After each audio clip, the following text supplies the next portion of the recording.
Unahin po natin ang sitwasyon sa South Luzon Expressway kung saan nananatiling maluwag ang daloy ng trapiko mula sa SLEX Traffic Control System. May ulat on the spot, si Dante Perelio. Dante? Yes, Pia, sa mga oras na ito nga ay nananatiling maluwag pa rin ang daloy ng trapiko dito sa South Luzon Expressway. Pia, mahigit 150,000 sasakyan ang dumadaan sa SLEX sa ordinaryong araw. Pero dahil ngayon inaasahang magsisibalik ang mga nagbakasyon sa probinsya, tinatayang nasa mahigit 200,000 mga sasakyan ang dadaan papasok ng South Luzon Expressway ngayong araw. Base ito, Pia, sa naitalang bilang ng mga sasakyang dumaan palabas ng SLEX noong Semana Santa. Ang mga galing ng Lucena, Quezon, Batangas at Bicol may 2 entry points na pwedeng daanan pabalik ng Maynila. Ang Santo Tomas Toll Plaza na extension ng SLEX mula Calamba at sa Turbina, Laguna, napapasok naman ng SLEX via Calamba Toll Gate. Bandang tanghali, inaasahan ng traffic build-up. Sa Santo Tomas Toll Plaza, kung saan karaniwang mahaba ang pila, maluwag pa sa ngayon. Ang southbound at northbound entry naman ng Calamba Toll Plaza may pila ng mga sasakyan. Pero di naman ito masyadong mahaba, Pia. Binabantayan ring mabuti ang choke point sa Philinvest exit at Alabang exit. At posible ring magkaroon ng traffic sa parteng Magallanes paglampas ng Nichols Toll Plaza.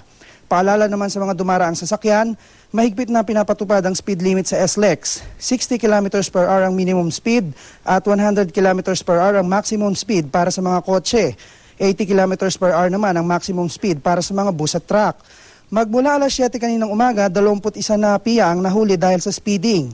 4 naman ang insidente ng stalled vehicle dahil sa mechanical problem, overheat at flat tire.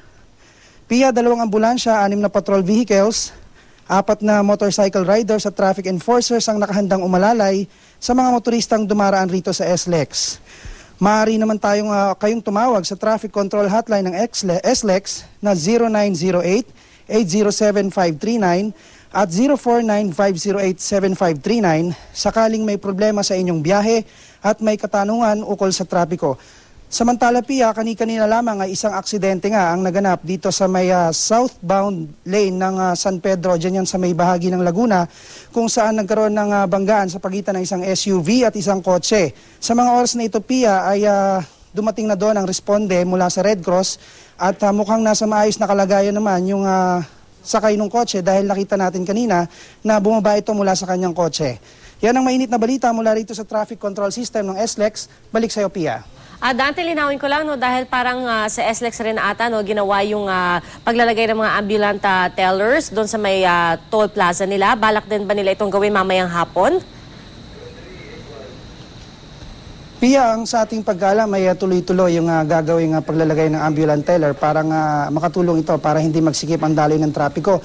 Lalo pa, Pia, at inaasahan na bandang alas 3 hanggang alas 5 ng hapon ay magiging mas madami ang buhos ng mga sasakyang nagmula doon sa probinsya na dadaan ng SLEX ngayong araw. Pia?